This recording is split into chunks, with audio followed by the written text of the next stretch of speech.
Today here we are with an incredible innovator, someone that is not just an innovator but someone that creates innovation in the very sense of the word, and one of the most important business, which is the luxury business.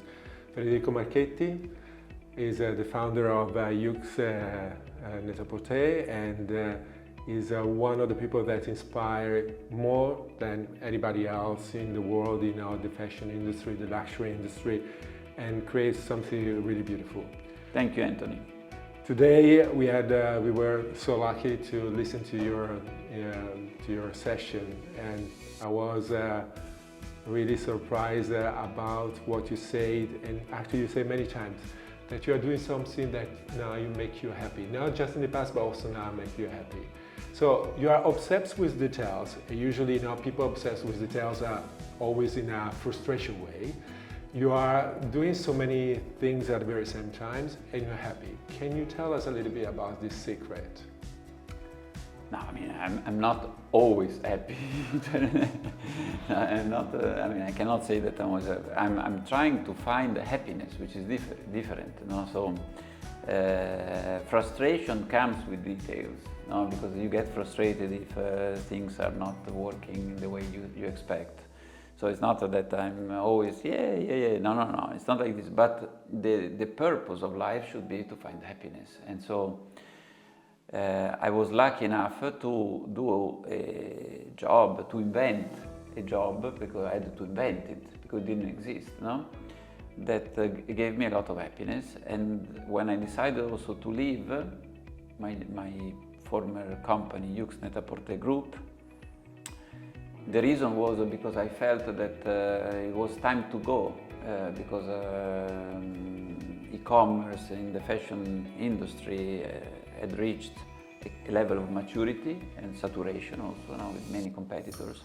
And it was not anymore the time for me to invent new things. It was just the time for a good manager to manage cost and cash and so on. So, and to do this, it means that you don't care about the salary, you don't care about being part of a big Swiss group, you don't care about power, but you care about happiness and to do something, a new job that makes you happy, which is now, it's everything about in the last 2-3 years, and everything is about sustainability, obviously in fashion, because it's my industry. Absolutely.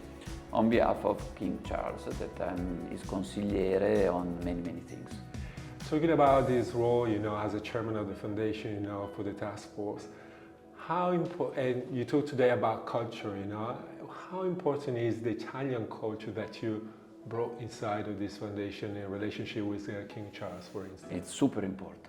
First of all, because the king is passionate about Italy. He loves Italy.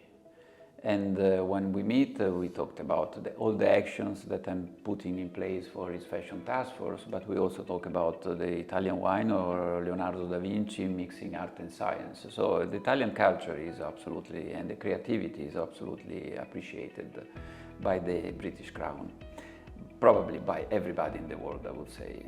Probably we don't leverage enough on these for new businesses, or also to be respected, So like the Italians should be much more respected than they are abroad. Talking about this Italian aspect, today you say something very nice about H-Farm, and you say that H-Farm should be a kind of bridge between the Silicon Valley and what is innovation today, made with this Italian touch, as you saw in this day today, actually here at H-Farm.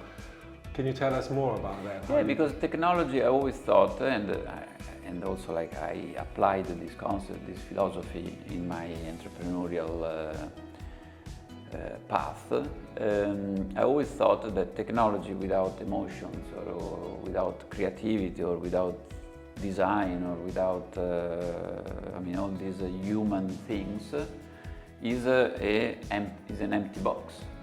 Technology is nothing without emotions, especially in the business that I was doing. And so, I think Italians, they have a huge advantage, thanks to the culture, thanks to the design that is still the best in the world, the fashion, the made in Italy and so on. They still have an advantage and that they can leverage on this part, which is a warm technology rather than cold technology. Now Ferrari is an example of warm technology, so it's technology but it gives emotions to people. And the Silicon Valley, they don't have this. They have a lot of capitals, they have a lot of technology, but they don't have this part. And so I said that maybe one entrepreneur, maybe H-Farm, could be the bridge between these two worlds, as I was the bridge between fashion and technology in 2000. Actually, you know, the H of H-Farm and the H of H4 our H Foundation is stand for human, because we bring always the human touch, the humanization at the center. So I was right. Absolutely right. And from this point of view, you know, as a foundation, we love to collaborate with other foundations. Do you think, Federico, that maybe we can establish a kind of collaboration, bringing our human touch, your sustainable stuff, because we also take care about sustainability, and to create maybe some kind of special project together? Yes, I mean, I am always open to collaborations. I mean, all my life has been about collaborations, so why not? That would be very beautiful for us, of course, also because that gives us the opportunity to see you more frequently and to learn more from you and to share this human aspect that you express so well to everybody. Thank you, Anthony. Thank you so much, Federico. Always Thank a you, pleasure. H-Farm. Thank you. Thank you to the H of H-Farm. Grazie infinite. Grazie.